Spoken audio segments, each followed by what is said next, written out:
उतावलेपन में आकर महाराज सुग्रीव रावण से भिड़ गए, किंतु इसका परिणाम विपरीत भी हो सकता है।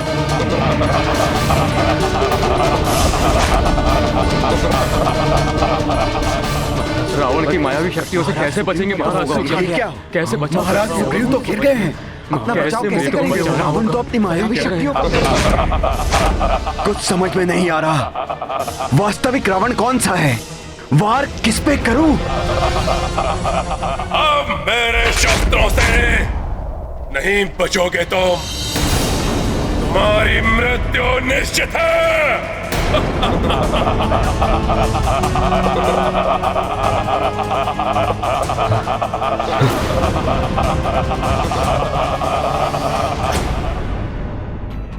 हनुमान, समय आ गया है, प्रस्थान करो।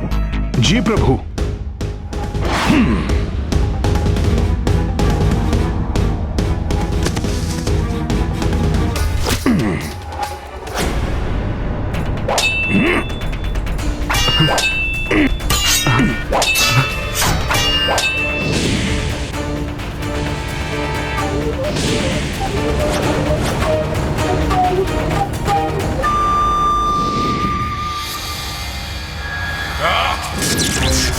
दुष्ट वानर, मेरी माया के प्रभाव को भंग कर एक और अपराध किया है तुमने। उसका दंड तुम्हें अभी देगा रावण। युद्ध की प्रतीक्षा करो रावण। वास्तविक युद्ध कौशल से तुम्हारा परिचय रणभूमि में होगा। क्षमता है तो वहां परास्त करना मुझे।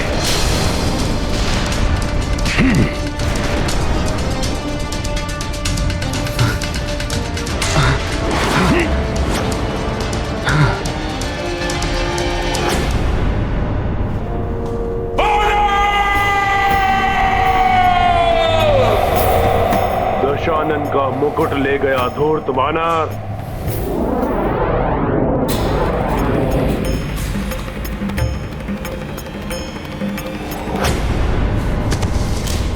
प्रभु, मैं उस दुष्ट रावण का राजमुकुट ले आया हूं।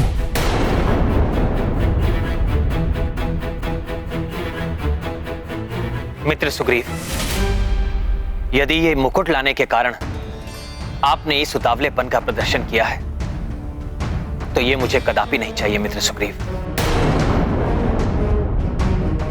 राजा धैर्य खो उतावला हो जाए, ये कदापि उचित नहीं है। मित्र सुग्रीव,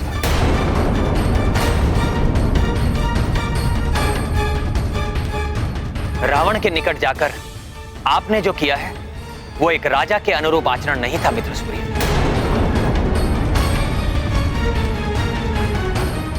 मैं क्षमा चाहता हूं प्रभु,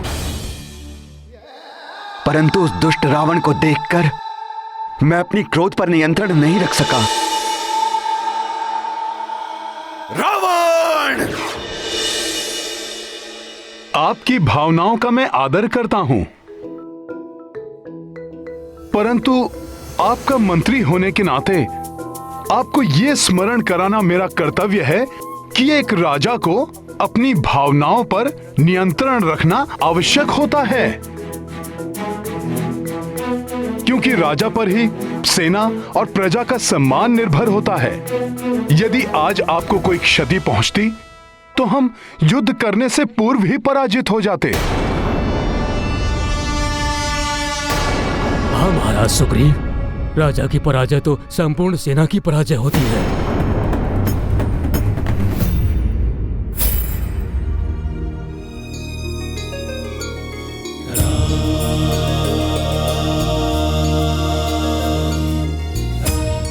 मित्र सुग्रीव, यदि आज आपको कुछ हो जाता तब भी मैं रावण का वध करके सीता को मुक्त करा लेता।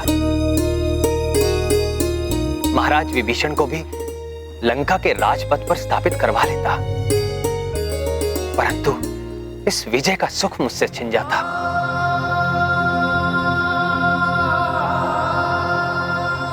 महाराज सुग्रीव जैसे मित्र को खोकर मेरा जीवन नीरस हो जाता। प्रभु, मुझे क्षमा कर दीजिए। महाराज सुग्रीव, आप पुनः ऐसी भूल कभी नहीं करेंगे, ये वचन दीजिए मुझे। मैं वचन देता हूं प्रभु। प्रभु, अब तो इस राजमुकुट को स्वीकार कर लीजिए।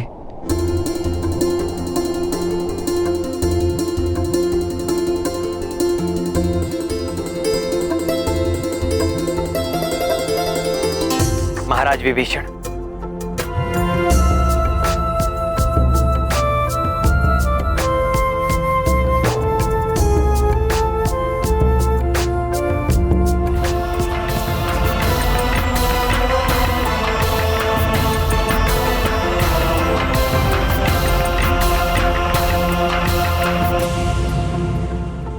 यहां पहुंचने के पूर्व मैंने आपका राज्य अभिषेक किया था और यहां आने के पश्चात आपको राज मुकुट भी प्राप्त हो गया। शीघ्र ही आप लंका के राज सिंहासन पर भी विराजमान होंगे। सब आपका ही आशीष है प्रभु। महाराज विभीषण की, महाराज विभीषण की, महाराज विभीषण की, महाराज विभीषण की, महाराज विभीषण की, महाराज विभीषण की, महाराज विभीषण की, महाराज विभीषण की, महाराज विभीषण की, महाराज विभीषण की। मुझे पूर्ण विश्वास है महाराज विभीषण कि आप लंका के राजकाज का दायित्व धर्मोचित मार्ग पर चलकर निभाएंगे।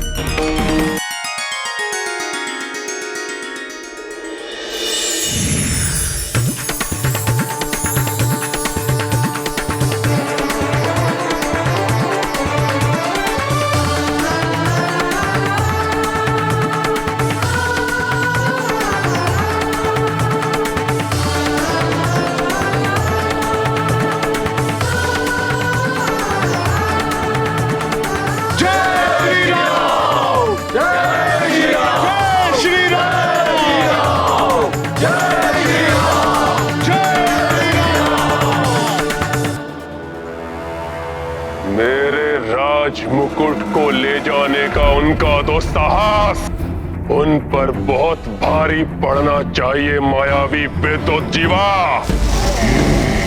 करो यथाशीघ्र उस राम का कटा हुआ शेष और उसका वो खंडित कोदंड धनुष और बाण उत्पन्न करो।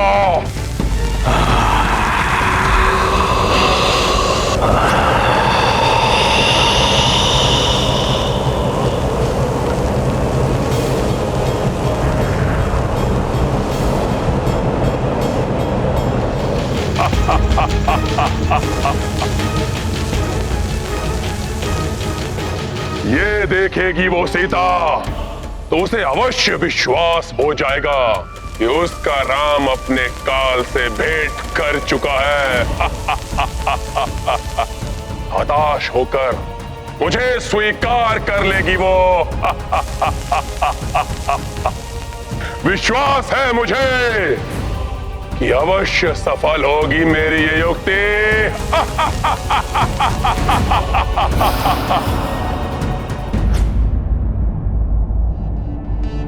वृक्षों के कारण कुछ दिखाई नहीं दे रहा है।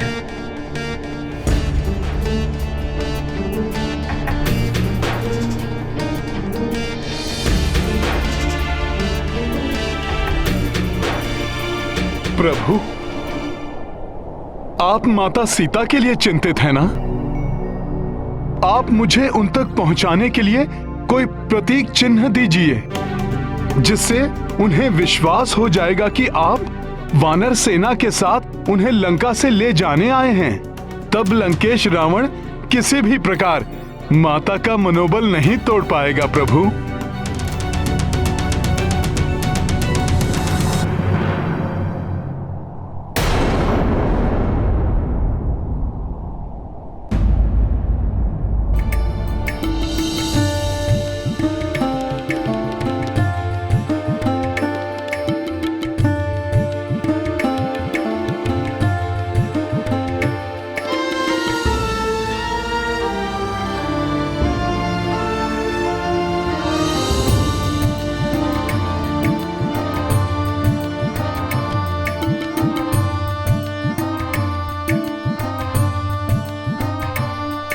हनुमान,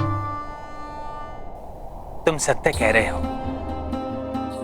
मेरा प्रतीक चिन्ह पाकर सीता का विश्वास सुदृढ़ हो जाएगा। किंतु मुझे पूर्ण विश्वास है कि सीता का विश्वास अभी भी अडिग होगा।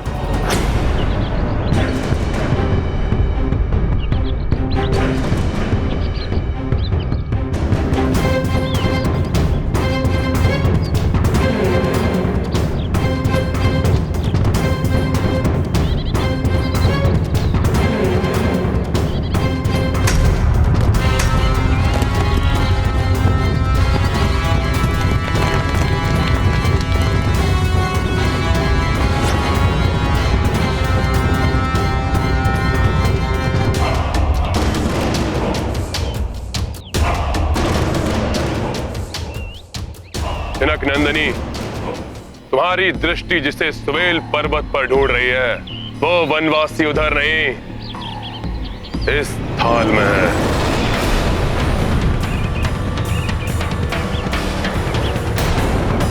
दक्ष सेविकाओं, इनके प्रिय उस वनवासी को इनके समक्ष प्रस्तुत करो।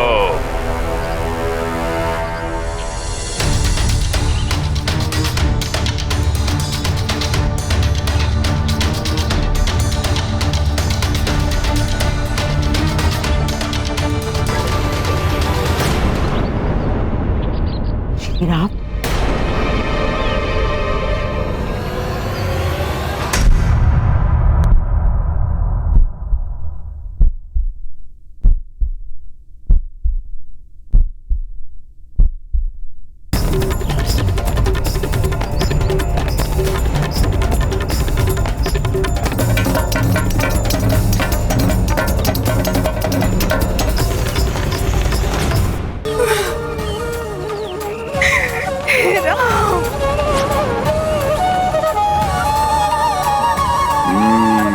तो मेरी युक्ति सफल हो रही है।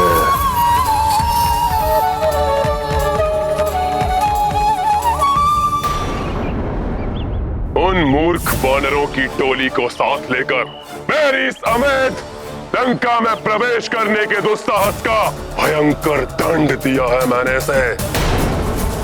कल रात्रि ये नर, इसका भाई और वो रक्षक वानर गहन निद्रा में थे। तब मेरे सेनापति प्रहस्त और रक्ष वीरों ने आक्रमण करके एक ही वार में इसका शीश धड़ से अलग कर दिया। सुग्रीव भी ग्रीवा विहीन हुआ और गदा के प्रहार से तुम्हारे उस उद्दंड वानर का मस्तक चूर चूर होने के पश्चात का भी अंत हुआ। इसका भाई निद्रा टूटने के पश्चात अपने प्राण बचाने के लिए शेष वानरों को साथ लेकर भाग गया, अन्यथा उसका शीश भी तुम्हारे समक्ष होता।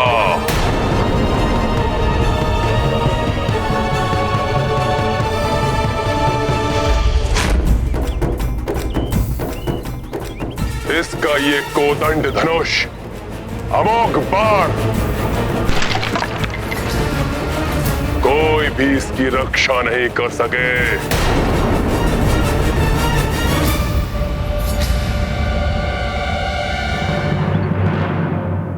अब हट छोड़ दो सीता, अब ये वनवासी भी जीवित रहा नहीं। बन जाओ मेरी पटरानी, क्योंकि इसके अतिरिक्त और कोई विकल्प नहीं है तुम्हारे पास।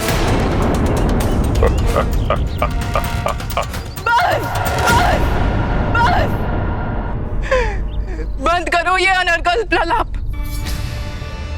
त्रिजटा, कह दो इस दुष्ट से मेरे स्वामी के भय से मुझे छलने की मूर्खता कर रहा है।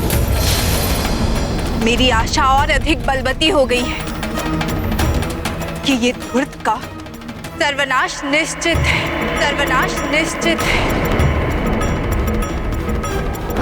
प्रतीत होता है अपने पति के शीश को देखकर ये विक्षिप्त हो उठी है। विक्षिप्त? विक्षिप्त तो ये हो गया है भय के मारे।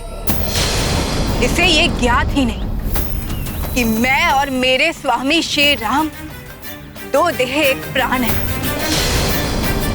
मैं जीवित हूं। ये प्रमाण है इस तथ्य का कि मेरे स्वामी श्री राम पूर्णतया सुरक्षित है। ये है इस लंकेश के झूठ का प्रथम पटाक्षेप। सीता, जिन लक्ष्मण ने 14 वर्षों तक ना सोने का प्रण लिया है, उसे ये मूर्ख लंकेश निद्रा मग्न बता रहा है। ये है इसके मिथ्या संभाषण का द्वितीय पटाक्षेप। सीता, जिन महाबली हनुमान ने अकेले ही इस संपूर्ण लंका के महाबली राक्षसों का, यहाँ तक कि स्वयं लंकेश के पराक्रमी पुत्र अक्षकुमार का संहार किया, उन महाबली हनुमान को मृत बताना, यह है इस कपटी के कपट का तृतीय पटाक्षेप। किंतु हनुमान, तुम ये कार्य बिना किसी को ज्ञात हुए कैसे करोगे? तुम्हारा इस प्रकार वहां जाना उचित नहीं होगा।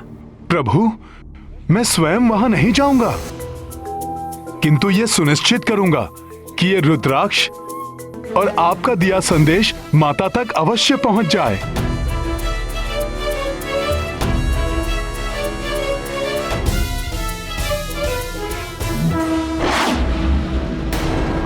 जिनके प्रतापी हाथों में आकर अटूट शिव धनुष भंग हो गया, उनका टूटा हुआ धनुष दिखाना, यह है लंकेश का चतुर्थ झूठ। जिन प्रभु श्री राम और भैया लक्ष्मण को गुरु विश्वामित्र ने बला और अतिबला नामक शक्तियां दी है, जो सुप्तावस्था में भी शत्रु को भाप कर उस पर आक्रमण कर देती है, उन पर सुप्तावस्था में आक्रमण, इस विक्षिप्त रावण का ये था पंचम झूठ।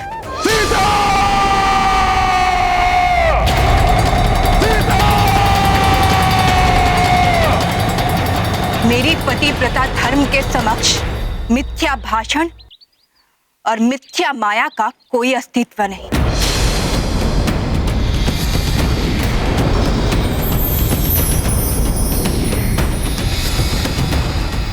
रावण, इस झूठी माया के प्रदर्शन तुमने ये सिद्ध कर दिया कि तुम कितने भयभीत हो मेरे स्वामी श्री राम से। अब तुम्हारी मृत्यु तुम्हारे निकट पहुंच चुकी है, मेरे स्वामी और सेवक हनुमान के रूप में।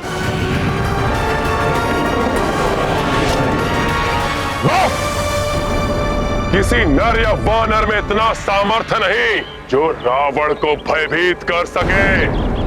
मैंने वानरों के राजा सुग्रीव को उसकी पूंछ पकड़ के ही पटका था, किंतु छोड़ दिया था उसे। सोचा था कि उन तुच्छ नर और वानरों का वध करने में कौन सा पराक्रम, इसलिए मैंने इस माया की रचना की। कदाचित तुम मान जाओ, किंतु नहीं, तुम्हें सत्य में ही उस वनवासी का कटा हुआ शीश चाहिए। उचित है, तुम्हारा ये हट इसी प्रकार तोड़ेगा ये रावण। प्रतीक्षा करो।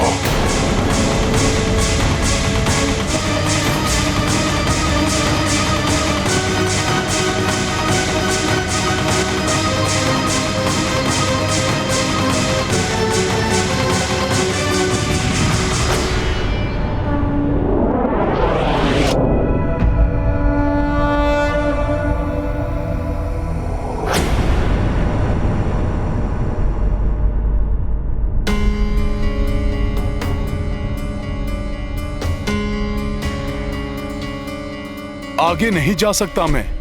रावण वध से पूर्व मैंने आगे न जाने का प्रभु को वचन दिया है। मुझे कोई अन्य प्रकार से प्रभु का संदेश और ये रुद्राक्ष माला माता तक पहुंचानी होगी।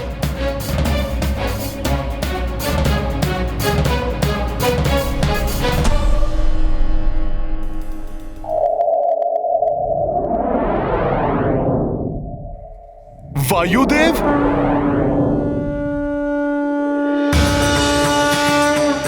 प्रणाम वायुदेव। गुरुदेव, आपसे विनती है, ये रुद्राक्ष माला आप माता सीता तक पहुंचा दें।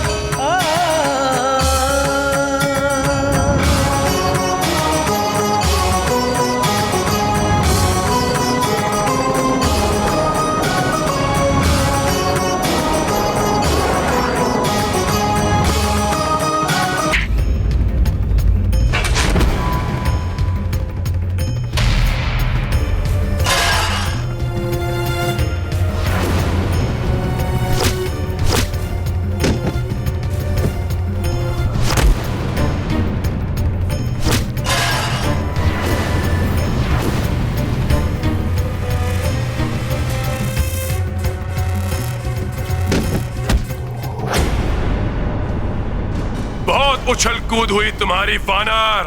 अब रावण की मायावी शक्तियों का सामना करो।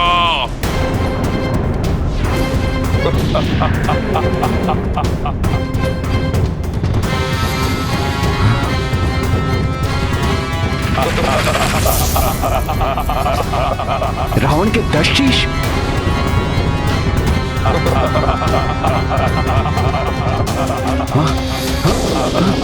सीता,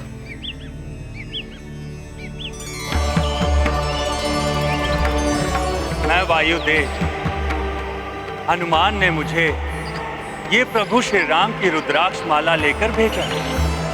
देवी, हनुमान ने प्रभु श्री राम का संदेश भी दिया है कि वो सकुशल लंका पहुंच चुके और रावण के साथ युद्ध के लिए तत्परता से उपक्रम में जुटे हुए हैं।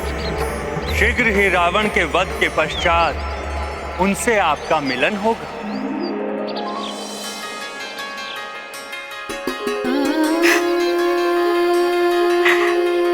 वायुदेव, ये सूचना देकर आपने मेरे संतप्त हृदय को प्रसन्नता से भर दिया है। धन्यवाद आपको।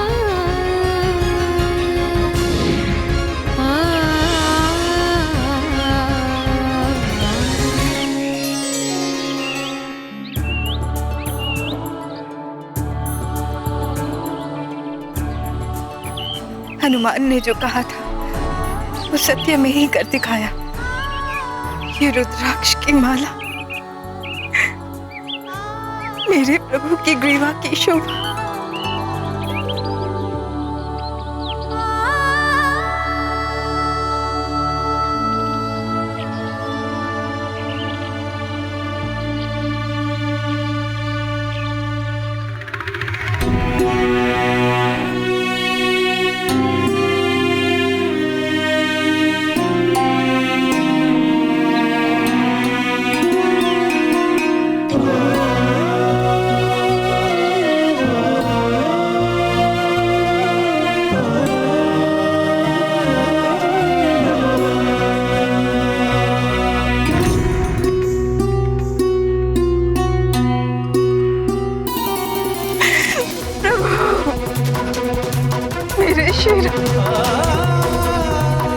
प्रिय सीते, तुम्हारे स्पर्श का आभास हो रहा है मुझे।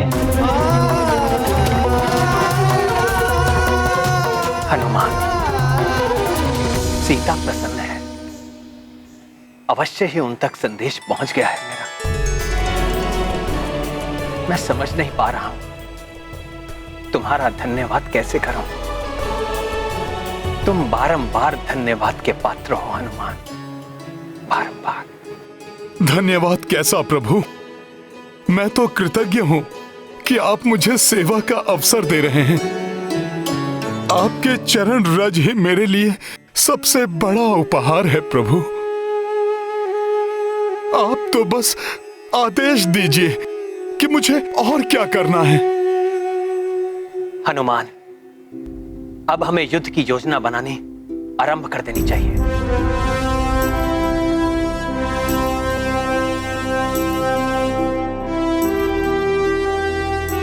युद्ध से पूर्व हमें अपने सैनिकों को उचित स्थान पर नियुक्त करना होगा और ऐसी व्यूह रचना बनानी होगी जिसे शत्रु कहीं से भी ना भेद सके। पिछली बार हमारी अवैध लंका के सुरक्षा चक्र को अनेक स्थानों से भेद कर उस एकमात्र वानर ने लंका में प्रवेश कर लिया था और अब वानरों की पूरी सेना लंका के बाहर खड़ी हुई लंका में प्रवेश करने का प्रयास कर रही है। इसलिए आप सबके साथ रणनीति पर विचार करने से पूर्व हमें लंका की सुरक्षा व्यवस्था को और अधिक सुदृढ़ करना होगा। लंकनी और क्रौंचा की सुरक्षा व्यवस्था उस वानर की शक्ति के सामने असफल सिद्ध हुई। इसलिए अब भ्राता महोदर, आप लंका के मुख्य द्वारों की सुरक्षा व्यवस्था को और अधिक सुदृढ़ करेंगे। भ्राता लंकेश, मैं मुख्य द्वार पर विशाल स्वचालित सुरक्षा यंत्र स्थापित करूंगा जो स्वतः ही शस्त्रों, तीरों एवं आग्नेयास्त्रों की बौछार करने में सक्षम हैं। यही नहीं, मैं ऐसे विषैले राक्षस भी द्वारपाल के रूप में नियुक्त करूंगा वहां, जिनके स्पर्श मात्र से ही प्राणी की मृत्यु हो जाए।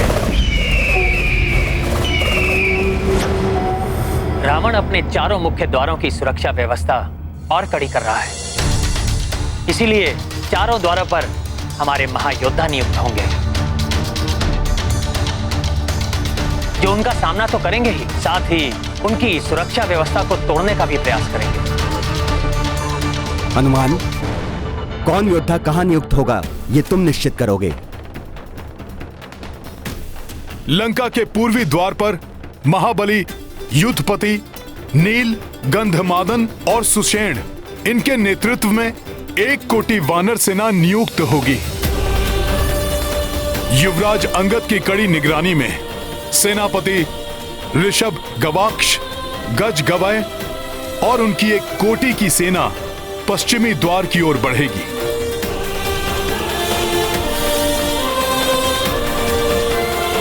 और उत्तरी द्वार के लिए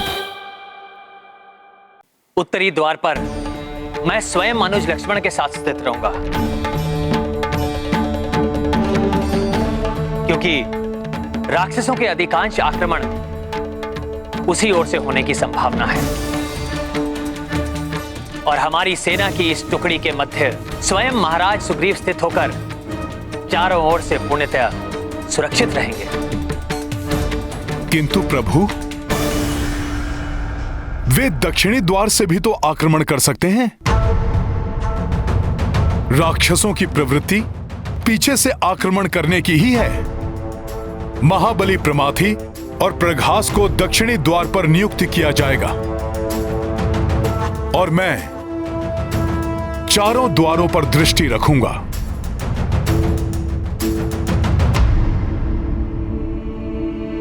असुर श्री मायासुर, ये धूर्त वानर लंका के चारों द्वारों की ओर बढ़ रहे हैं। उन्हें परकोटों से दूर रखने के लिए आप लंका के चारों द्वारों के बाहर लावा उगलने वाली गहरी खाइयों का निर्माण कीजिए। ऐसा ही होगा लंकेश। यही नहीं, उन खाइयों में मैं भयानक और मायावी जीवों को भर दूंगा।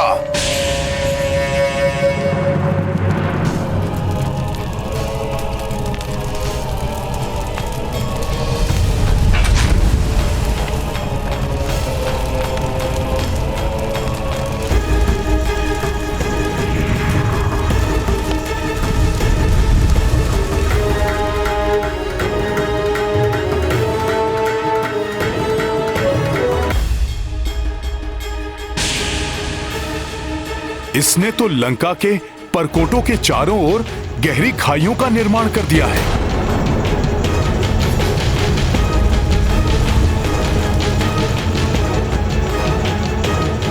हनुमान, द्वारों के आसपास की ये खाइयां हमारी सेना के लिए बड़ा संकट बन सकती हैं।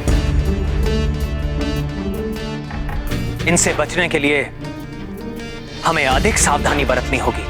अवश्य प्रभु। लंका के गुप्तचर भी निरीक्षण स्तंभ से हम पर दृष्टि रखे हुए हैं।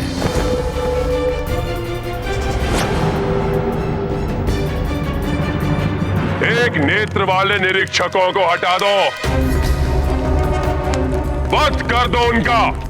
वो योग्य और सक्षम है। भ्राता महापार्श्व, उनके स्थान पर योग्य और सूक्ष्म दृष्टि रखने वाले निरीक्षकों को नियुक्त करो,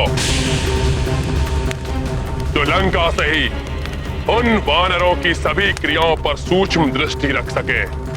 आप निश्चिंत रहिए भ्राता लंकेश, ऐसा ही होगा। उन असक्षम एवं एक नेत्र वाले राक्षसों के स्थान पर मैं उन मायावी राक्षसों की नियुक्ति करूंगा जो मायावी दृष्टि भी रखते हैं।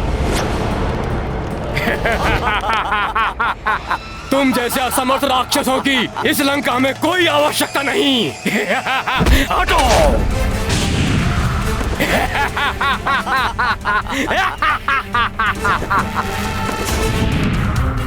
तीक्ष्ण दृष्टि वाले दानव नियुक्त कर दिए हैं निरीक्षण स्तंभ पर। हमें उनसे भी सतर्क रहना होगा। यही नहीं प्रभु, ये मायावी दानव आघात करने वाले शस्त्रों से भी सज्जित हैं।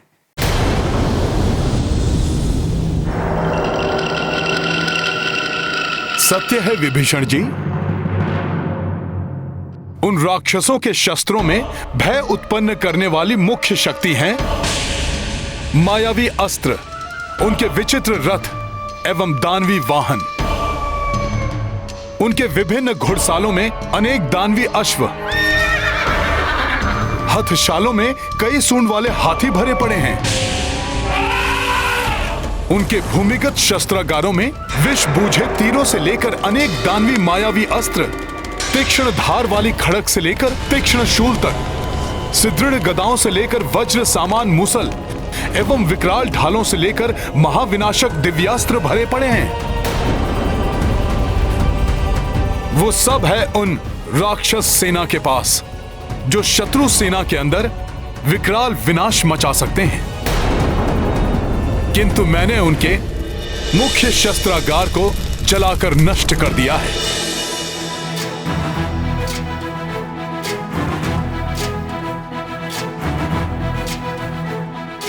हमारे मुख्य शस्त्रागारों को, हमारे दिव्य अश्वों वाले घुड़साल को जला दिया है उस तुच्छ वानर ने।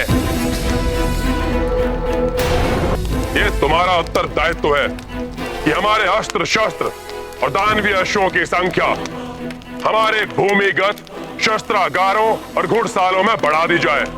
मैं अभी जाकर अस्त्र निर्माताओं को बड़ी मात्रा में नवीन अस्त्र बनाने का निर्देश देता हूं महाराज, जो उन वानरों के समूह का सहजता से संहार कर सकें। और इसके लिए मैं दानव शिल्पी मयासुर की भी सहायता लूंगा महाराज।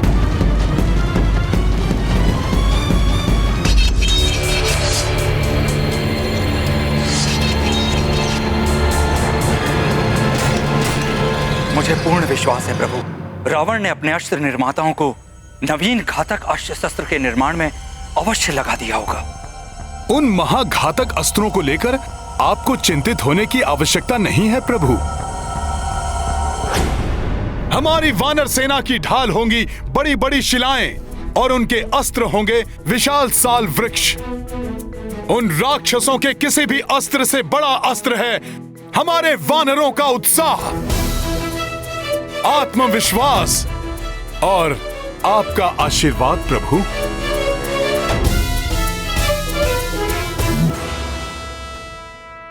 जय श्री राम, जय श्री राम, जय श्री राम, जय श्री राम। प्रभु, प्रभु हमारी सेना युद्ध के लिए तत्पर और सज्जित है। आप आदेश दीजिए, हमें कब युद्ध की घोषणा करनी है? हम रघुवंशियों का नियम है, हम सीधे युद्ध की घोषणा नहीं करते। युद्ध अंतिम विकल्प है, इसलिए हम रावण के पास पहले अपना शांति दूत भेजेंगे।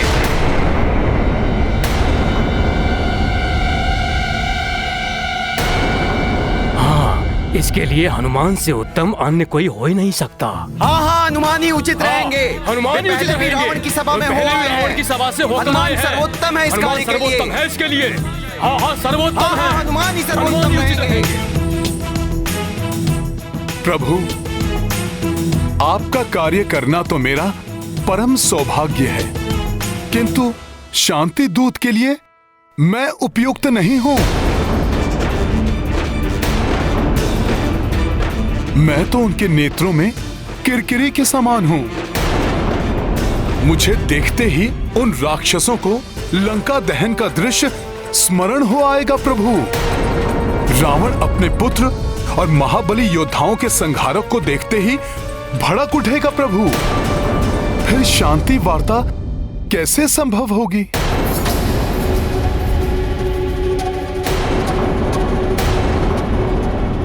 बताना होगा कि किसे शांति दूत बनाकर भेजा जाए।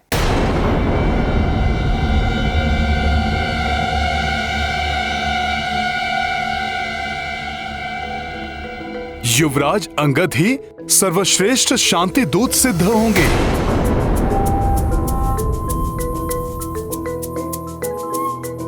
प्रभु, इनके पिता महाराज बाली रावण के अभिन्न मित्र रह चुके हैं, इसलिए रावण इन पर सीधे आक्रमण या वध करने का प्रयास नहीं करेगा। रावण अवश्य ही युवराज अंगद का संदेश सुनेगा। अवसर तो अच्छा है प्रभु की सेवा करने का, किंतु यदि मैं इस कार्य में असफल हो गया तो प्रभु की दृष्टि में हीन हो जाऊंगा मैं।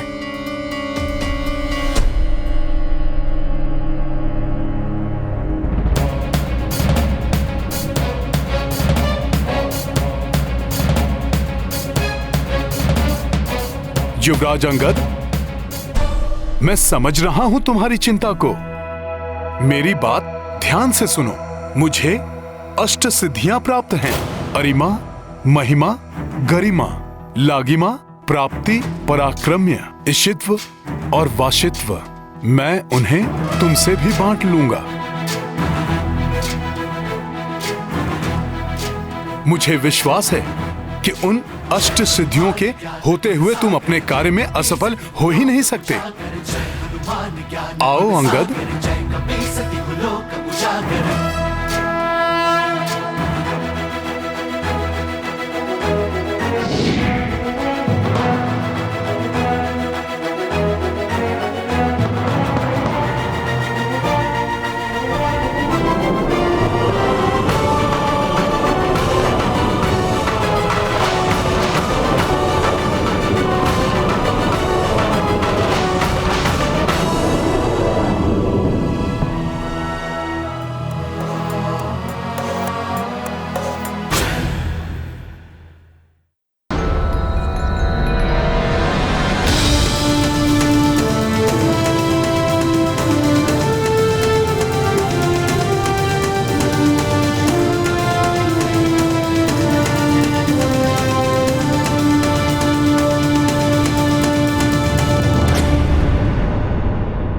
प्रभु, हनुमान जी ने मुझ में पूर्ण आत्मविश्वास जागृत कर दिया है। अब मैं मात्र रावण का ही नहीं, आवश्यकता पड़ी तो इस समस्त लंका का सामना करने के लिए भी तत्पर हूं। उचित है। जाओ युवराज अंगद और शीघ्र ही शुभ समाचार के साथ लौट कर आओ। जो आज्ञा प्रभु। प्रणाम।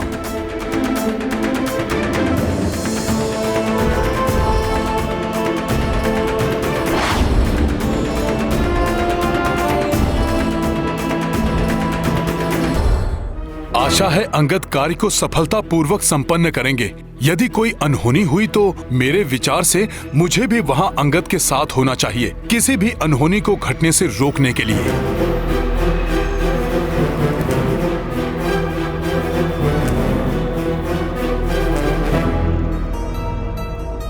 प्रणाम प्रभु।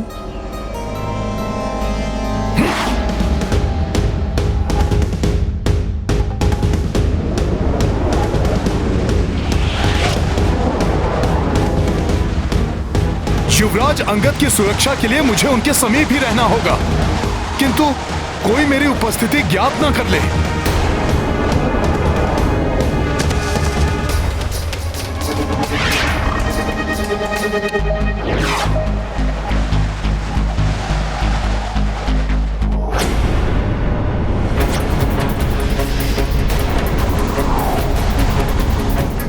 ये वानर हमारे मध्य।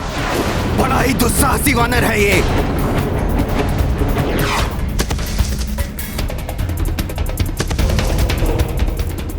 ये राक्षस युवराज अंगद को कोई हानि न पहुंचा दे। वध कर दो इस दुष्ट वानर का। ये राक्षस तो आक्रमण करने वाले हैं।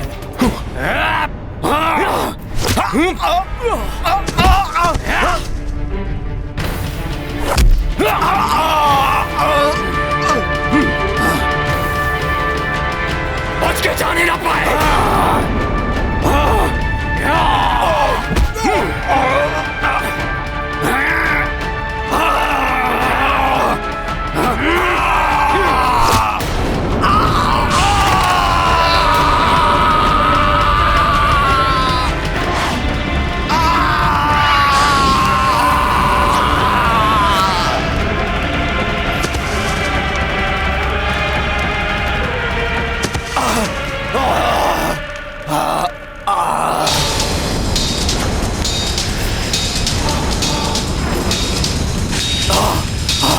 किसने किया इतना बड़ा दुस्साहस?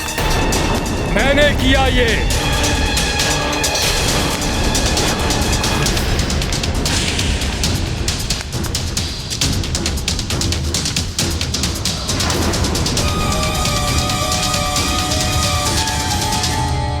प्रभु श्री राम के दूत ने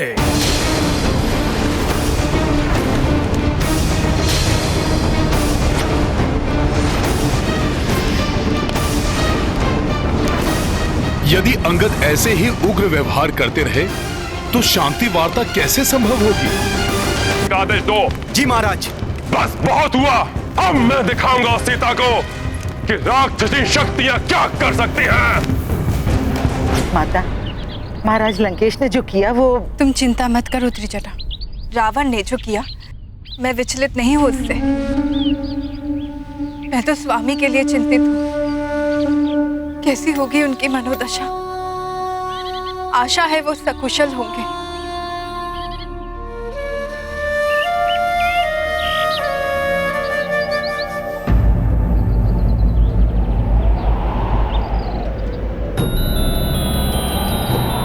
ये अकस्मात तीव्र वायु प्रवाह।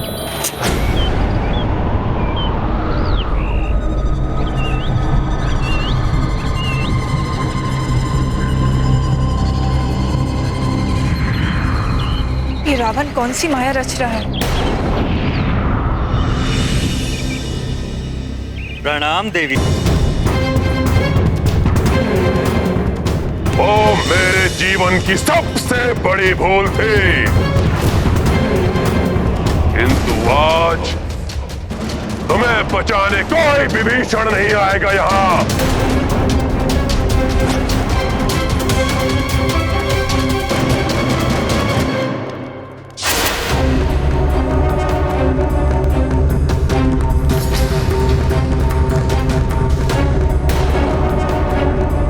यहाँ आने का दुस्साहस कर बहुत बड़ी भूल की है तुमने वानर। अब उस वनवासी की वानर सेना के संहार का आरंभ तुमसे ही होगा।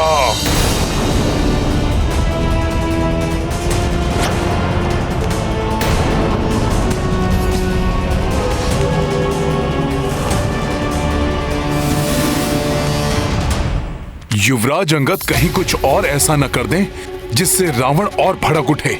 मुझे उनकी सुरक्षा के प्रति सतर्क रहना होगा। आश्चर्य है, जिस खड़क चंद्रहास को देखकर बड़े बड़े महायोद्धाओं की भय के कारण कब कभी छूट जाती है, उस खड़क के सामने तुम निर्भीक होकर खड़े हो। तुम किसी महाबली योद्धा के पुत्र हो क्या? उचित कहा आपने। महानतम वाली का पुत्र अंगद हूं मैं, जिन्होंने आपको अपनी कांख में दबाकर रखा था और आपका दंभ चूर कर दिया था।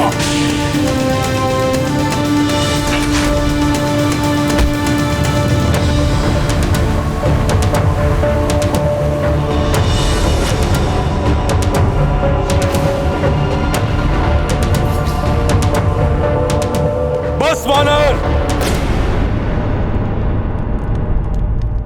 पिताश्री, वानर ने अपने मुख से आपका अपमान करने का दुस्साहस किया है। सदा के लिए बंद किए देता हूं इसके मुख को। नहीं पुत्र मेघनाद, ये मेरे प्रिय मित्र बाली का पुत्र है, और मित्र का पुत्र अपने पुत्र के समान ही होता है।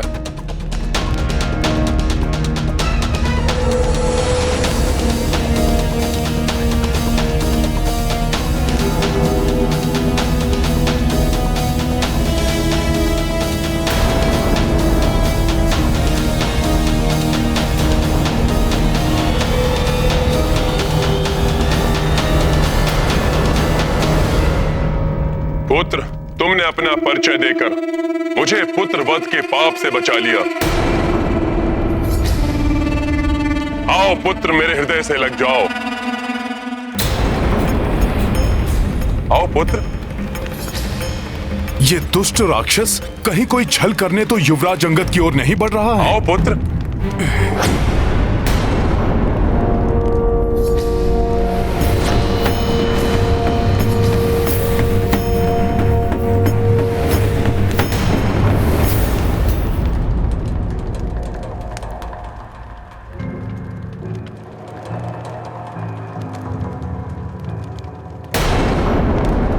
मेरे प्रति तुम्हारा क्रोध समझता हूं मैं पुत्र। मैं तुम्हारे पिता की रक्षा नहीं कर पाया। पिता की हत्या के पश्चात तुम इतने विवश हो गए कि दूत बनना पड़ा उस वनवासी का, जिसने छल से छिपकर तुम्हारे का निर्मम वध किया। परंतु तुम अब उचित स्थान पर आए हो पुत्र।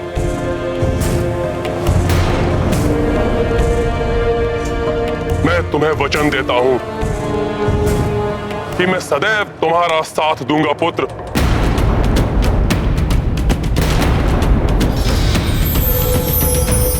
हे प्रभु, ये कपटी राक्षस तो युवराज अंगद के मस्तिष्क में विष घोलने का प्रयास कर रहा है। हम मिलकर तुम्हारे पिता के निर्मम वध का प्रतिशोध लेंगे पुत्र। छलिया है वो वनवासी, अपने स्वार्थ के लिए भाइयों में फूट डालकर उसने मेरे प्रिय मित्र बाली का वध किया और राजपद उस सुग्रीव को दिया, और अब मेरे अनुज विभीषण को अपने साथ मिलाकर उसे लंकेश बनाने का लालच देकर वही कपट योजना उसने मेरे साथ भी रची है।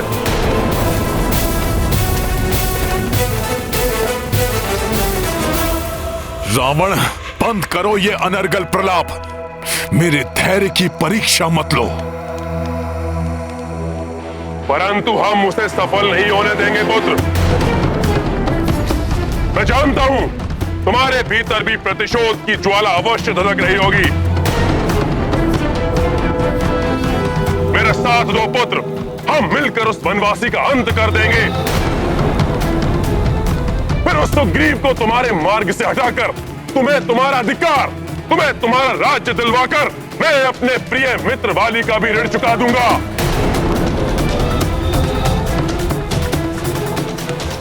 प्रभु श्री राम ने हमें यहाँ शांति वार्ता के लिए भेजा है।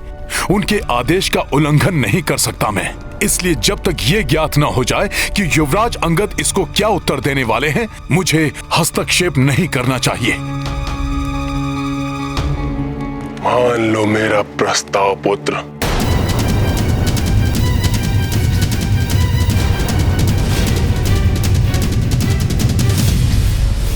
पाप कर्म में लिप्त, पाप की कीचड़ के अतल दलदल में धंसे हैं आप लंकेश। आपको मुझे परामर्श देने का कोई अधिकार नहीं। मैंने जीवन पर्यंत धर्म का साथ देने का प्रण किया है। अधर्म और अधर्मी दोनों का साथ मुझे स्वीकार नहीं। लंकेश, जिस प्रकार पिताश्री को धर्म और मर्यादा के उल्लंघन करने का दंड मिला था, उसी प्रकार आप भी अपनी मृत्यु के लिए तैयार हो जाइए, या धर्म को छोड़ धर्म पथ को स्वीकार कीजिए।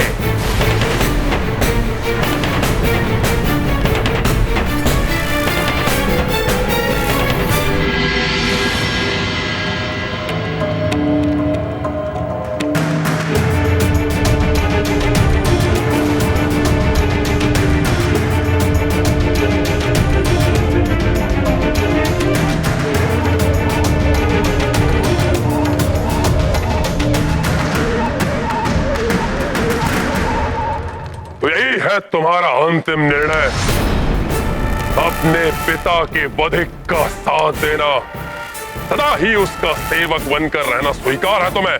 हाँ, मेरी प्रभु भक्ति और मेरा निर्णय हिमालय के समान अड़िग है। रामदूत होने के नाते आपको प्रभु श्री राम की अंतिम चेतावनी सुनाना मेरा कर्तव्य है। ध्यान पूर्वक सुनिए। या तो आप माता जानकी को सादर उनके स्वामी श्री राम के निकट पहुंचा दें, या रणभूमि में श्री राम के कोप का सामना करने का साहस करें। विश्वास नहीं होता कि तुम्हारी शिराओं में महानतम वाली का ही रक्त प्रवाहित हो रहा है। कैसे पुत्र हो तुम? मेरा समर्थन प्राप्त होने के पश्चात भी अपने पिता के बधिक का साथ दे रहे हो।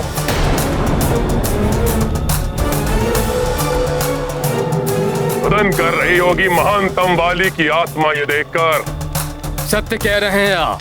अपने अंतिम समय में रुदन किया था मेरे पिताश्री ने। प्रभु प्रेम से भाव विह्वल होकर अश्रु बहाए थे उनके नेत्रों ने।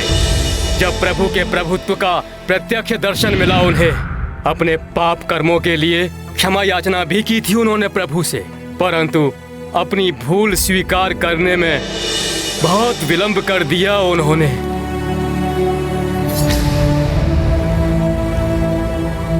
पिताश्री के मित्र हैं आप, इसीलिए समझा रहा हूं आपको।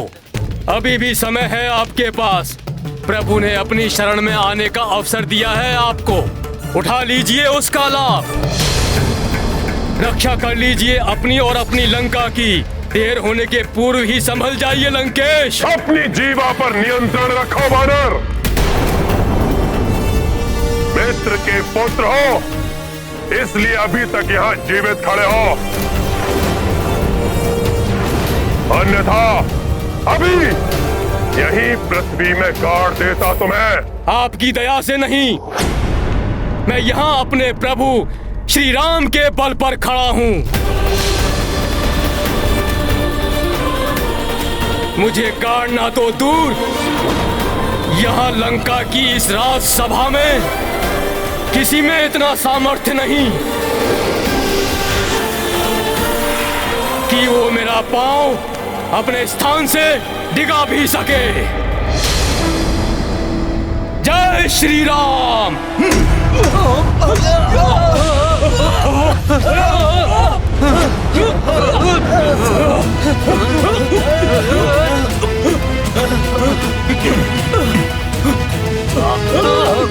भूमि में प्रभु श्री राम की शक्ति का सामना करने के पूर्व उनके नाम की अपार शक्ति से परिचय कर लीजिए लंकेश। किष्किंधा का युवराज और रामदूत होने के नाते मैं ये घोषणा करता हूं, यदि इस राक्षस सभा में उपस्थित किसी भी योद्धा ने मेरे इस पांव को अपने स्थान से हिला दिया, तो मैं ये वचन देता हूं, ये मेरी ही नहीं स्वयं मेरे प्रभु श्री राम की भी पराजय होगी, जिसके परिणाम स्वरूप प्रभु श्री राम बिना युद्ध किए अपनी समस्त सेना के साथ लौट जाएंगे। कहिए लंकेश, स्वीकार है मेरी चुनौती?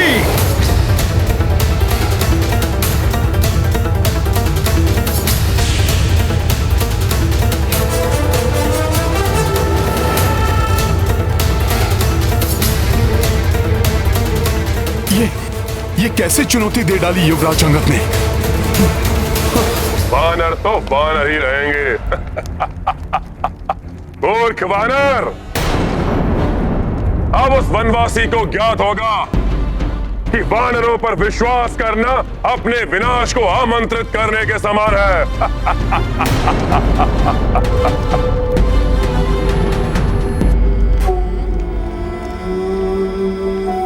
विश्वास तो मुझे है अपने प्रभु श्री राम के नाम की महिमा पे। यदि इस राजसभा में किसी को कोई संदेह है तो वो आए और मेरा पांव हिलाकर दिखाए।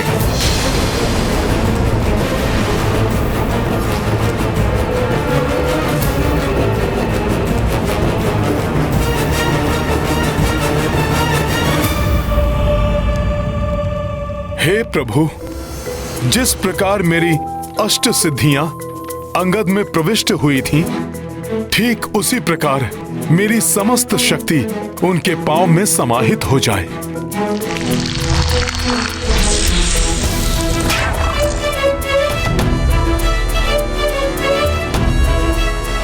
जय श्री राम।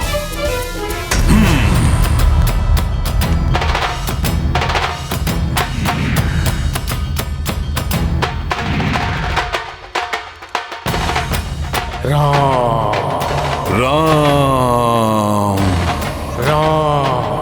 राम। वानर, बहुत बोल चुके हो तुम।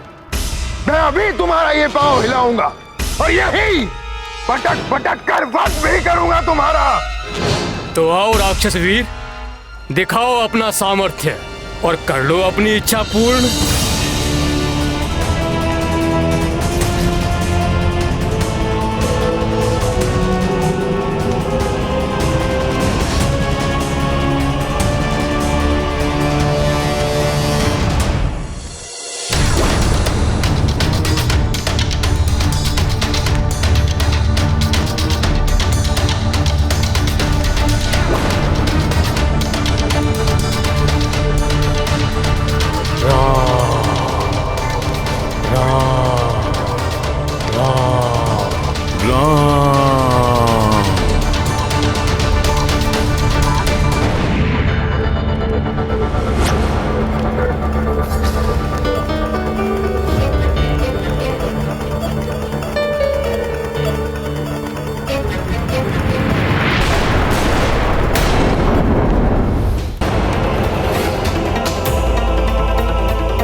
श्री राम राम श्री राम।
राम, श्री राम, राम, श्री राम।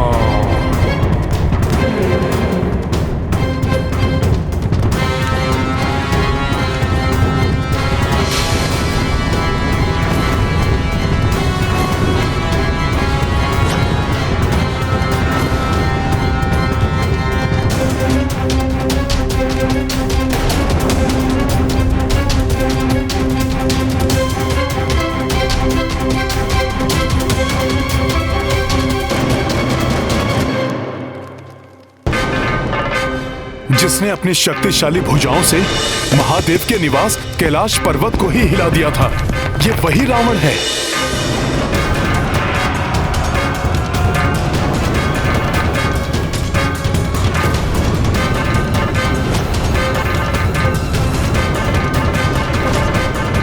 यदि इसने युवराज अंगद के पांव को हिला दिया तो हम युद्ध प्रारंभ होने के पूर्व ही पराजित हो जाएंगे।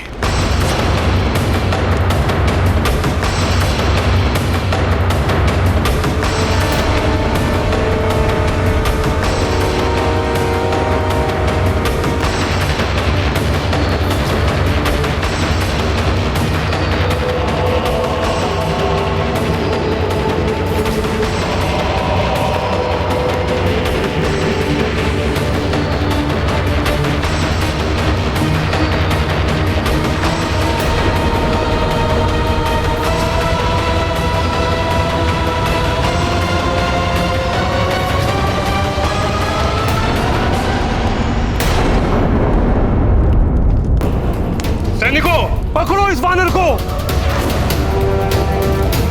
ठहरो, मैं यहां युद्ध के लिए नहीं, शांति वार्ता के लिए आया हूं। यह शक्ति प्रदर्शन तो मात्र इसलिए था ताकि आप सब ये जान लें कि शांति वार्ता करने वाले दुर्बल या भीरू नहीं होते।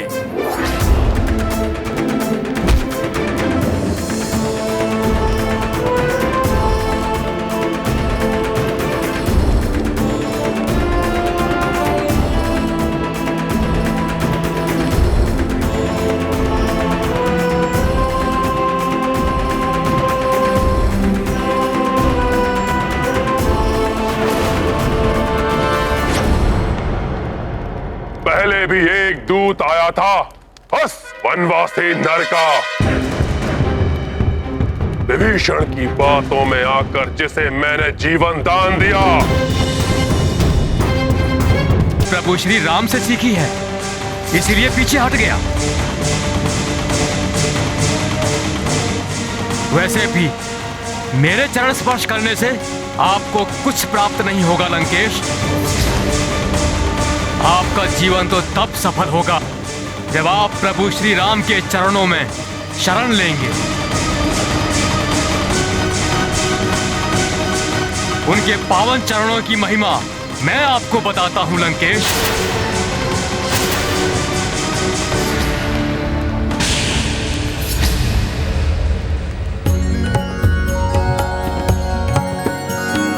राम पद्म चरण सुमिरो राम पद्म चरण।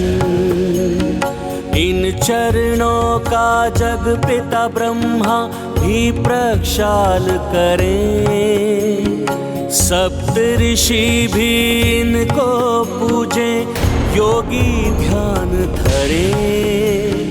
छूटे जन्म मरण सुमिरो राम पद्म चरण। सुमिरो राम पद्म चरण।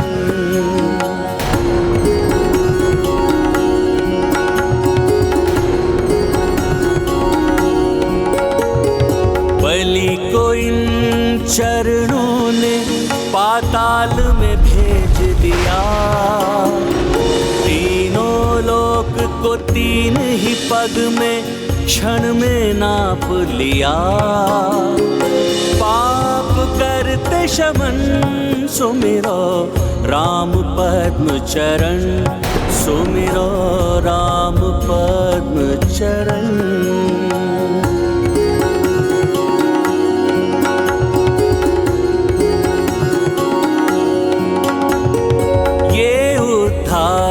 चरण है जो पाषाण को कर दे अहिल्या। इन चरणों को सेवे लक्ष्मी, इनसे निकली गंगा। कोटि कोटि नमन सुमिरो राम पद्म चरण, सुमिरो राम पद्म चरण।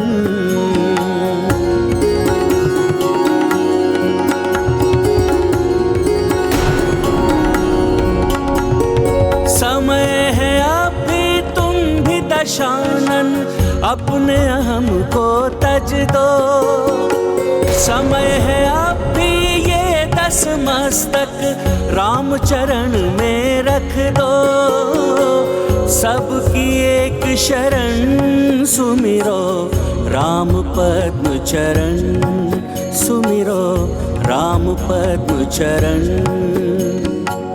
राम पद्म चरण सुमिरो राम पद्म। बंद करो को इस तुच्छ वानर का मुख। जितना गुणगान इसने उस वनवासी नर का किया है, उतना ही तड़पा तड़पा कर वध करना इस तुच्छ वानर का।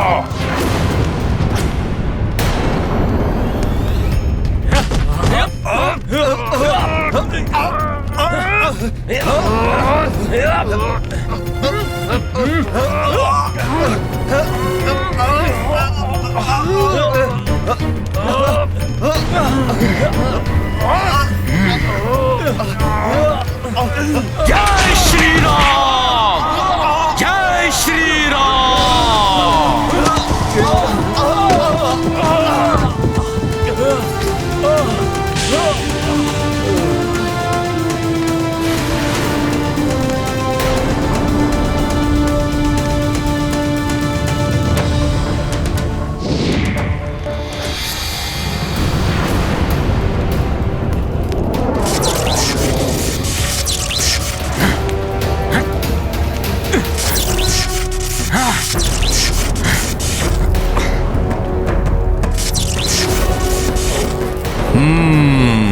तो ये मेघनाद अपने मायावी दंड से हानि पहुंचाना चाहता है युवराज अंगद को।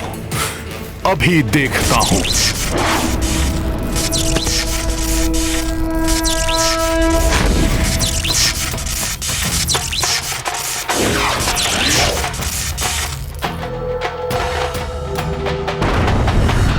मेरी रक्षा कौन कर रहा है?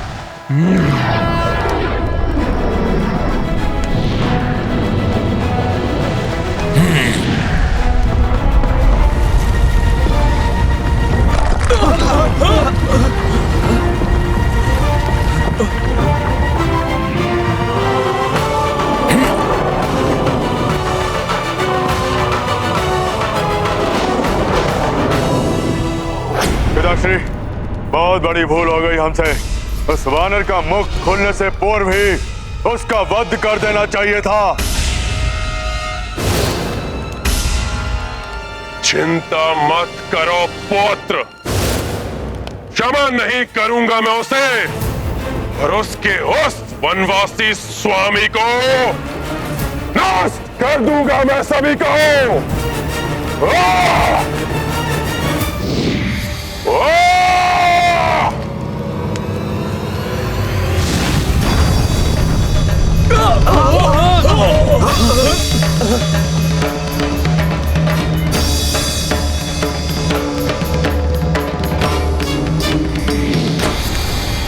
अब लंकेश रावण उन्हें अपनी शक्ति से परिचित कराएगा।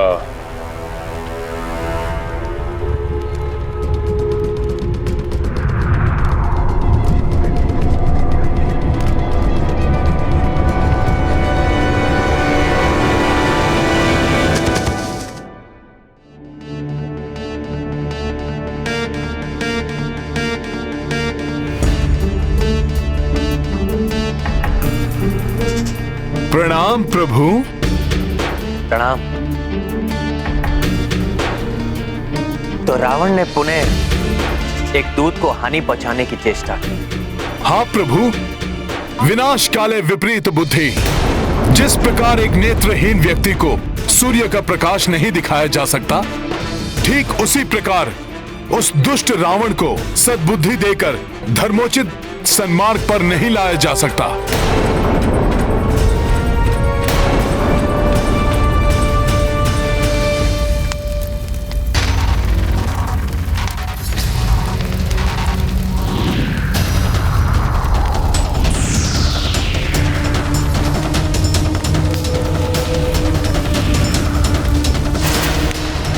पृथ्वी से उसके पाप कर्मों को मिटाने का मात्र एक उपाय शेष रह गया है प्रभु, उसका वध। अन्यथा उस दुष्ट रावण को रोकना असंभव हो जाएगा।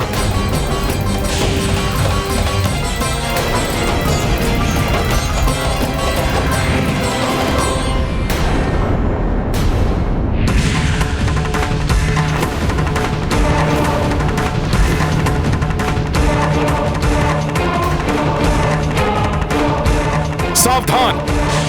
प्रतीत होता है हमारी ओर कोई मायावी अस्त्र प्रक्षेपित किया है उस दुष्ट रावण ने।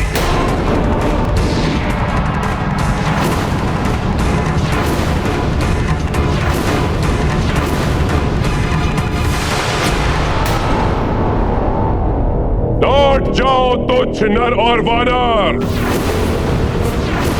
अन्यथा विनाश निश्चित है। इस तुच्छ वानर का भी और इसके स्वामी इस वनवासी नर का भी लौट जाओ, लौट जाओ।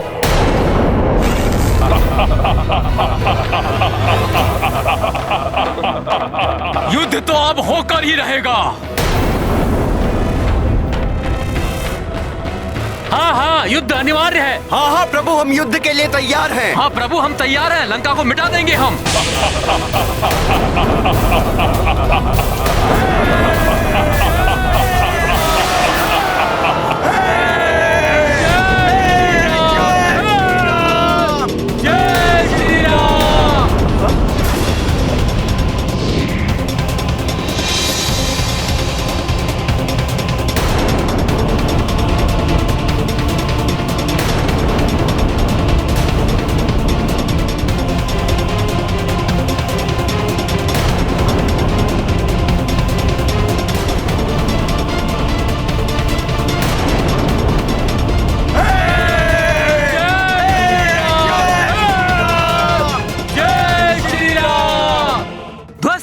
लंका को अपने प्रहारों से भेद देंगे, लंका की सुरक्षा को खंडित करेंगे, लंका की सुरक्षा को बांट देंगे, लंका की खाइयों को लंका में प्रवेश करेंगे हम, आ देंगे लंका के परकोटे, विजयी होंगे हम। शक्तिशाली श्री राम की आक्रमण।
प्रभु, हम अपनी देह का त्याग कर सकते हैं, परंतु आपको इस प्रकार छोड़कर नहीं जा सकते प्रभु, नहीं जा सकते, नहीं जा सकते प्रभु।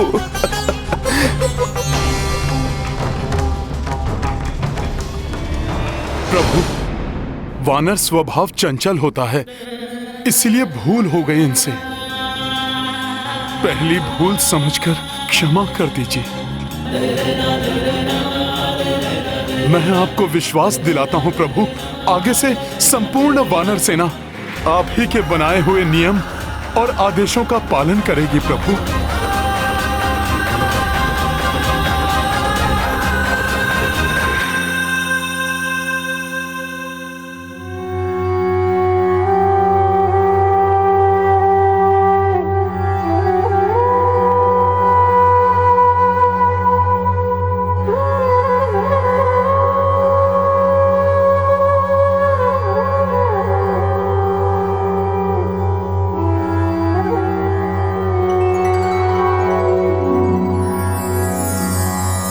हे राम आप दया के हैं सागर, हम मूढ़ बुद्धि सब भालो वानर। भक्तों से राघव हुई भूल भारी, दंड के हम उद्दंड अधिकारी। किंतु न ऐसा क्षमाशील कोई, करुणा करा पंकज पद के सोई। करबद्ध हम हैं क्षमा दो कृपाला, हे दीन बंधु दीन दयाला। श्री राम जय राम जय राम भज मन, जय नाथ निर्गुण पाप निकंदन।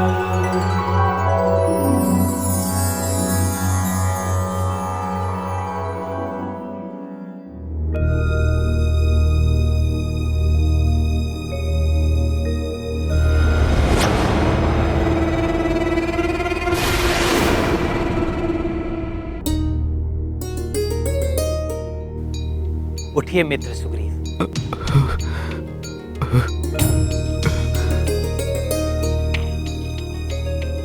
आप सबको प्रतीत हो रहा होगा कि मैं कुछ अधिक ही कठोर हो गया हूं। इस युद्ध को विजित करने के लिए और अपने सैनिकों के जीवन को अनावश्यक हानि से बचाने के लिए हमें कठोर नियमों एवं अनुशासन का पालन करना आवश्यक है।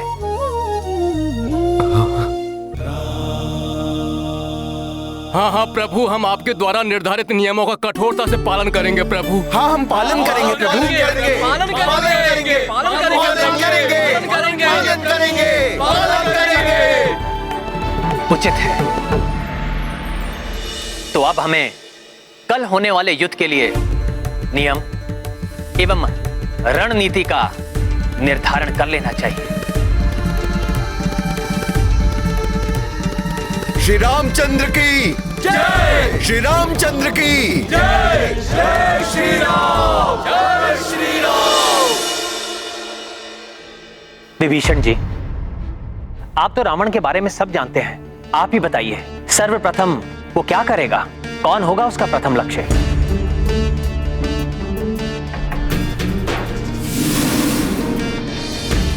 भ्राता रावण चतुर है, उनका प्रथम एवं सर्वोपरि लक्ष्य होगा आपका एवं भ्राता लक्ष्मण का वध करना, जिससे युद्ध के आरंभ में ही युद्ध का अंत हो जाए। क्षमा करें विभीषण जी, आज रावण ने जो हमारी विशाल वानर सेना का उत्साह, ओज और शक्ति देखी है, उसे ध्यान में रखते हुए वो सर्वप्रथम उस शक्ति और उत्साह को निष्क्रिय करने का प्रयास करेगा। और किसी भी सेना की शक्ति उसके राजा से होती है, अतः उसका सर्वप्रथम लक्ष्य महाराज सुग्रीव हो सकते हैं।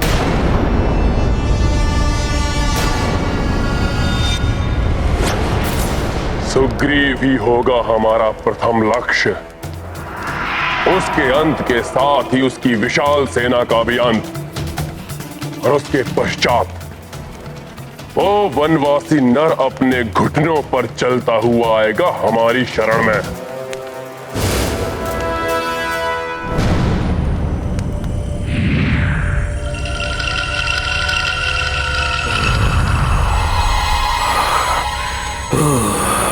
दो जीवा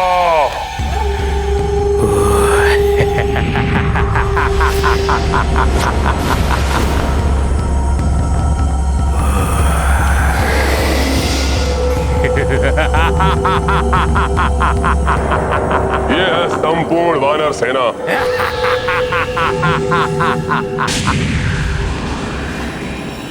आप चिंतित ना हो महाबली, मैं स्वयं जाऊंगा उस सुग्रीव का अंत करने।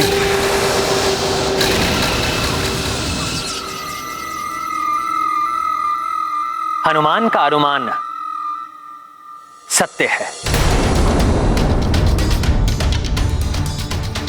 महाराज सुग्रीव की सुरक्षा हमारे लिए सर्वोपरि है। अतः महाराज सुग्रीव सदा सेना के मध्य में ही स्थित रहेंगे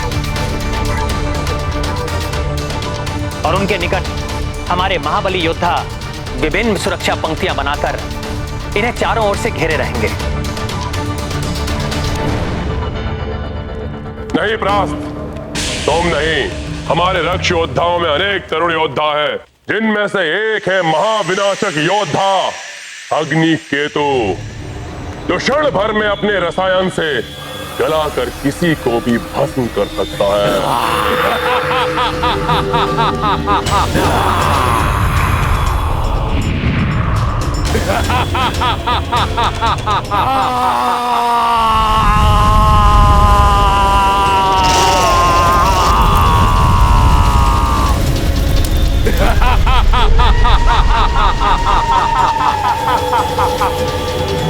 ये अग्नि केतु उन सभी वानरों को पिघलाकर भस्म कर देगा जो सुग्रीव की सुरक्षा में लगे हुए हैं। मैं स्वयं महाराज सुग्रीव की सुरक्षा में रहूंगा और मेरे साथ लक्ष्मण भी रहेंगे। हम महाराज की निकटतम पंक्ति में रहेंगे। हमारे धनुर्धारी होने का अतिरिक्त लाभ हमारी आगे वाली उस सेना को प्राप्त होगा जो आगे जाकर 3 भागों में बटी हुई होगी, जिसका नेतृत्व हमारे सर्वश्रेष्ठ योद्धा करेंगे। तो ठीक है, प्रभु श्री राम की सामने वाली पंक्ति का नेतृत्व मामा श्री जामवंत और युवराज अंगद करेंगे और उनके सामने आने वाले शत्रु को ढेर करने के लिए आगे होंगे महाबली नल, नील और सुषेण जी, और उनके पीछे दूसरी पंक्ति में गवई, गवाक्ष और गंधमादन। किंतु स्मरण रहे, भ्राता रावण आकाश एवं पाताल से भी आक्रमण करने की क्षमता रखते हैं। यदि प्रभु का आदेश हो तो मैं किसी ऐसे उच्च शिखर पर स्थिर रहूंगा जहां से दोनों ओर होने वाली गतिविधियों पर दृष्टि रख सकूं। भ्राता रावण क्रूर है, वो बर्बर एवं महाविनाशकारी आक्रमण करके महाराज सुग्रीव को क्षति पहुंचा सकते हैं। सत्य कहा आपने महाराज विभीषण, किंतु हनुमान रावण के किसी भी बर्बर आक्रमण को सफल नहीं होने देगा।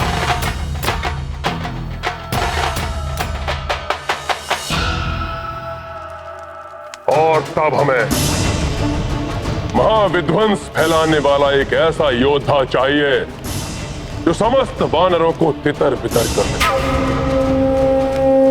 जिससे सुग्रीव के वध का मार्ग सुगम्य हो जाए।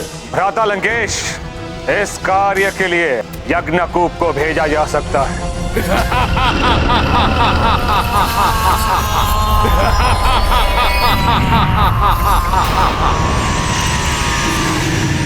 यज्ञकूप के भीषण चिंगाड़ की उठने वाली तरंगे इतनी घातक हैं कि निकट में खड़े हुए बड़े से बड़े योद्धा के कंठ फट जाते हैं।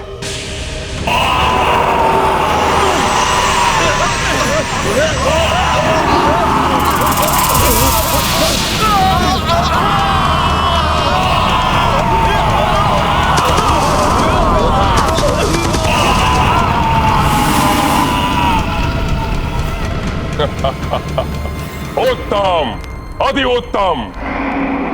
यज्ञकूप को उचित समय पर हम आक्रमण के लिए भेजेंगे, जिससे कि समुचित रूप से ध्वंस हो सके इन वानरों का।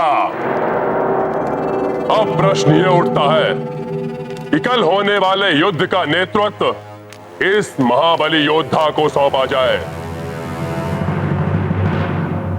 वैसे तो सेना के नेतृत्व के लिए भ्राता कुंभकर्ण ही भ्राता रावण का प्रथम चुनाव हो सकते थे, क्योंकि वो महाशक्तिशाली महाविनाशकारी शक्तियों से संपन्न है। किंतु वो इस समय निंद्रामग्न होंगे। किंतु विभीषण जी, मेरे विचार से रावण किसी पर विश्वास ना करके स्वयं युद्ध करने के लिए आगे आ सकता है। नहीं, जब तक अति आवश्यक नहीं होगा रावण स्वयं को संकट में नहीं डालेगा। वो अपने ही समान किसी शक्तिशाली महाबली योद्धा का चुनाव करेगा। मेघनाद पर उसे पूर्ण भरोसा है। वो कल युद्ध के लिए उसे ही नेतृत्व के लिए भेजेगा। मेरे प्रिय पुत्र मेघनाद, कल युद्ध में सेना का नेतृत्व तुम करोगे। शत्रु सेना का नाश करके लंका की धूल में मिला दो उन तुच्छ वानरों और उस वनवासी नर को। आपकी आज्ञा शिरोधार्य पिताश्री। मैं आपको निराश नहीं करूंगा। कल इसी समय उन मूर्खों पर विजय प्राप्त करके हम विजयोत्सव मनाएंगे। किंतु स्मरण रहे पुत्र, तुम्हें सावधान रहना होगा उस द्रोही विभीषण से, क्योंकि मैं उन सभी दानवों के भेद, उनकी मायावी शक्तियों से भली भांति परिचित हूं, जिन्हें भ्राता रावण भेज सकते हैं। अतः विभीषण जी, आपको सेना के तीनों टुकड़ियों के कहीं मध्य में ही स्थित होना चाहिए, जिससे कि आप सबको सतर्क कर सकें कि किस रक्ष योद्धा का सामना किस प्रकार करना है। हनुमान का सुझाव उचित है। आप सबके मध्य में ही स्थित होंगे।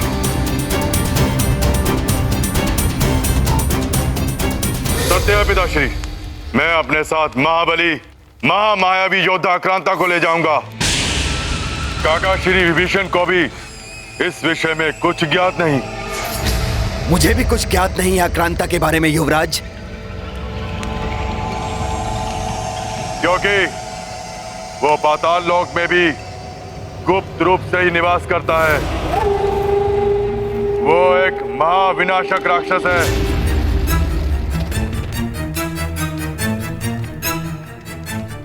क्योंकि उसकी देह में प्रचंड ज्वाला है जो सदैव धधकती रहती है।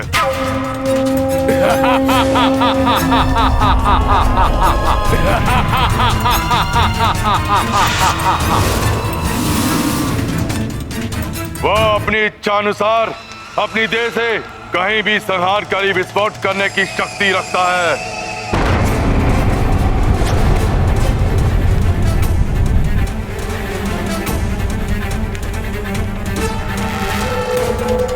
अर्थात मात्र उसको एक ही बार प्रयोग किया जा सकता है, क्योंकि विस्फोट होने से उसकी देह टुकड़ों में विभक्त हो जाएगी। नहीं काका महापार्षद, उसमें एक विचित्र अकल्पनीय शक्ति है। इसके देह के टुकड़े होने के बाद स्वतः ही पुनः स्थापित हो जाते हैं। उसकी देह के टुकड़े स्वतः ही जुड़ जाते हैं और वह पुनः अपनी पूर्व स्थिति में आ जाता है।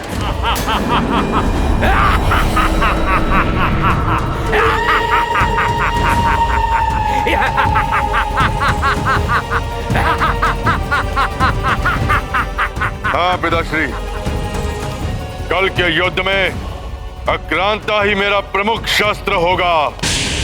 तो कल प्रातःकाल सूर्योदय के साथ ही उन वानरों के जीवन की उल्टी गणना आरंभ हो जाएगी। कल ही समाप्त कर देंगे हम उन तुच्छ वानरों को।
पूर्व क्षण है ये।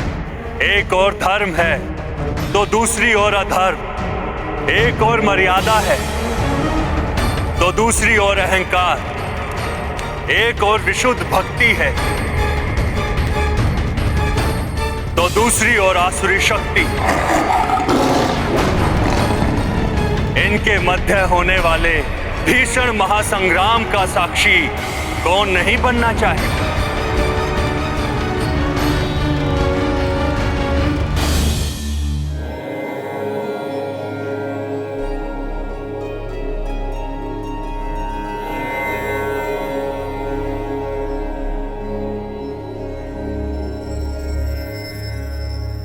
क्या सोच रही हैं देवेश्वरी कि सदैव ध्यान योग में लीन रहने वाले महायोगी भी अपना ध्यान छोड़कर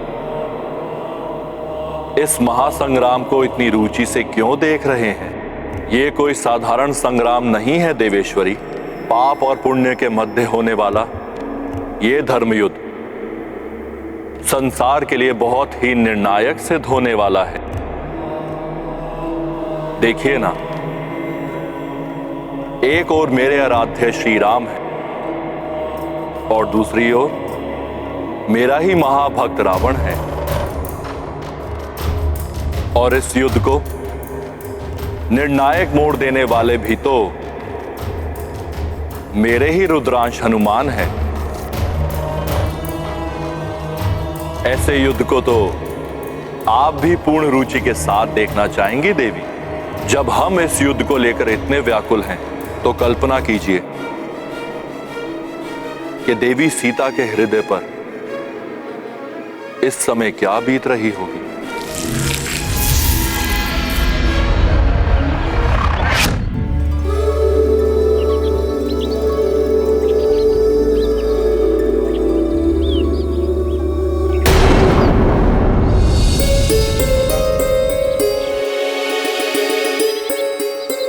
मेरा मन भी उद्विग्न है अमला।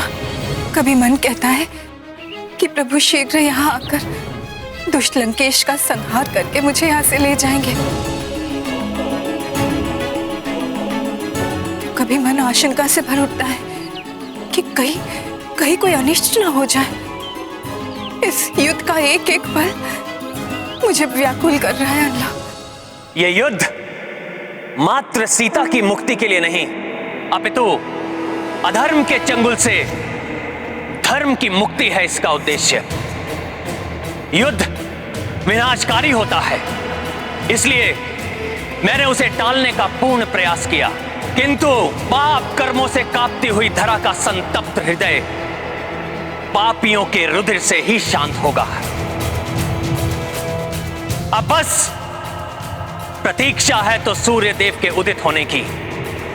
उनकी प्रथम किरण का दर्शन उद्योष होगा पापी रावण और उसके कोटि कोटि राक्षसों के अंत का।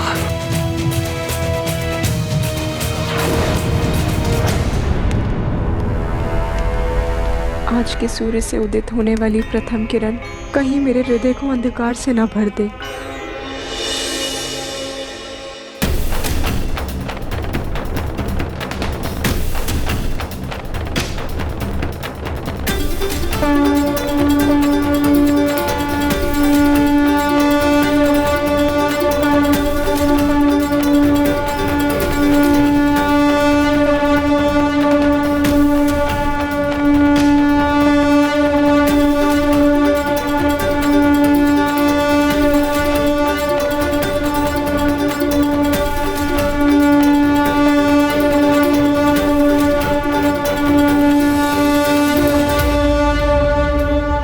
किसी भी कार्य या युद्ध की सफलता उचित योजना पर निर्भर करती है। अपनी सेना के साथ यहां से लौट जाइए। दिशाहीन युद्ध करके स्वयं को क्षति पहुंचाने से अच्छा है युद्ध से पलायन करना। महाराज सुग्रीव,